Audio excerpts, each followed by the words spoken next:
అంటే మీ ఇద్దరికి పరిచయం ఎప్పటి నుంచి ఉంది? నేను Face to face. 2009లో నేను ఆయన ఫస్ట్ టైం చూడడం జరిగింది. 2009 ఎలక్షన్స్ ముందు. తర్వాత అప్పుడు ఒక షేక్ హ్యాండ్ మాత్రమే. అంటే ఎలా కలిసారు? ఫస్ట్ టైం కలిసినప్పుడు ఎలా కలిసారు? షేక్ హ్యాండ్ అంటున్నారు బేబీ. అది ఒకసారి నేను నాన్నగారితో వెళ్ళాను అనమాట. అక్కడ రాజశేఖర రెడ్డి గారి ఇంటి దగ్గర జస్ట్ పరిచయం చేశారనమాట. అప్పుడు ఓ రాజశేఖర రెడ్డి గారు ఉన్నారు అప్పుడు 2009 ఎలక్షన్స్ ముందు. ఎలక్షన్స్ ముందు ఎస్.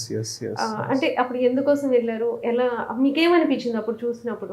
యాక్చువల్లీ నేను వైఎస్ఆర్ గారిని చూస్తూనే ఉన్నాను. ఆయన ఒక ఇన్స్పిరేషన్.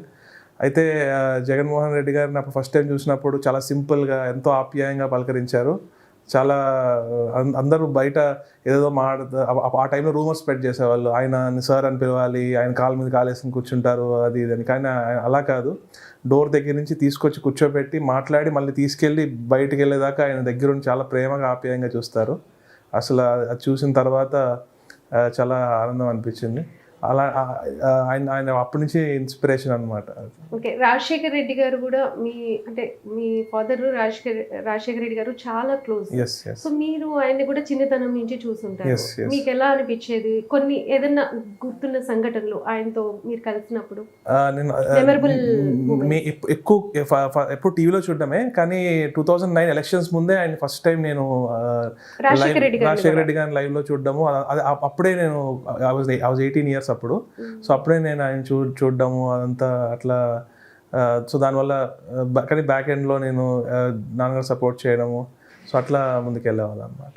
ఓకే, ఇప్పుడు మీరు రాజకీయాల్లోకి వచ్చారు. మొన్న అనౌన్స్ చేసినప్పుడు మీకు అసలు ఎవరు చెప్పారు? తర్వాత సీఎం జగన్ ని కలిసినప్పుడు మీకు ఏమనిపించింది? ఆయన ఏం మాట్లాడారు మీతో? జగన్మోహన్ రెడ్డి గారిని కలిసినప్పుడు నేను ఆయన బాగా కష్టపడాలి అది ఇది అని చెప్తారు, ఎలక్షన్ గురించి మాట్లాడతారు అనుకున్నాను. కానీ ఆయన ఎలక్షన్ గురించి ఒక్క మాట కూడా మాట్లాడలేదు.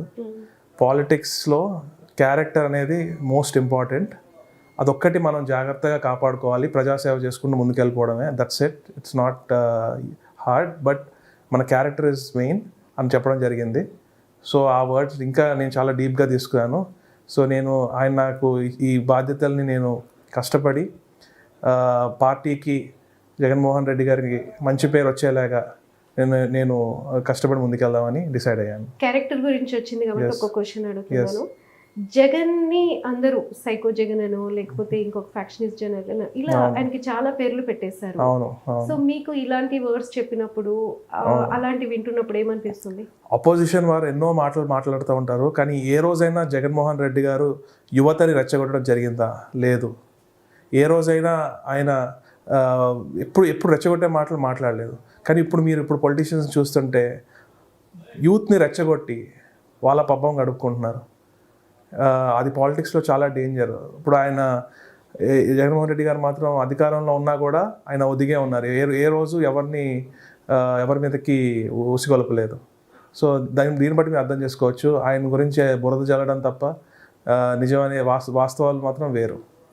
పథకాలు ఎంతవరకు అంటే 90% చెప్పిన దాంట్లో చేసి చూపెట్టారు జగన్ గారు. సో అవి ఎంతవరకు ప్రజలు వాటిని రిసీవ్ చేసుకుని, అంటే రేపు అది మీకు ఓట్ బ్యాంక్గా మారబోతుంది? సో నేను 2014లో దెందులూరు కాన్స్టిట్యున్సీలో గడపకి చేయడం జరిగింది. కానీ ఆ టైంలో పథకాలు మేబీ ఒకరికి అందే వాళ్ళు హ్యాపీగా ఉండేవాళ్ళు. వేరే వాళ్ళేమో మాకేం రాలేదు అని చెప్పేవాళ్ళు. మళ్ళీ కొంతమంది ఏమో మాకు ఇది బాగాలేదు అది బాగాలేదు, కంప్లైంట్స్ ఎక్కువ ఉండేవి. నేను ఇక్కడ తణుకులో 2 years నుంచి గడపకి చేస్తూ ఉన్నాను. ప్రతి ఇంట్లో ఏదో ఒక బెనిఫిట్ ఉంది, ప్రతి ఇంట్లో. అది అమ్మఒడి కావచ్చు, విద్యా దీవెన, వసతి దీవెన, చేయూత, ఇళ్ల స్థలం, ఇల్లు. తణుకులోనే చాలామందికి ఇల్లు రావడం జరిగింది. రాష్ట్రం అంతా చాలామందికి బడుగు బలహీన వర్గాల్లో పేదలకి మంచి ఇల్లు ఇవ్వడం జరిగింది. ఇవన్నీ చూసిన తర్వాత కంప్లైంట్స్ అనేవి చాలా తక్కువ. వాళ్ళు ఎలా చెప్పారంటే, మాకు అన్నీ బాగానే ఉన్నాయి, ఈ ఈ రోడ్ ఒకటి వేయించండి, ఈ డ్రైన్ ఒకటి క్లీన్ చేయించమని చెప్పండి అని చెప్పి చిన్న కోరికలు ఉండేవి. వెంటనే మున్సిపల్ డిపార్ట్మెంట్ వాళ్ళతో మాట్లాడి వెంటనే అది చేయించేవాళ్ళం. సో ఇలాంటివి తప్ప మాకు ఇది రాలేదు అది రాలేదు అని ఎక్కడ కూడా నిరసన అనేది అసలు నేను చూడలేదు.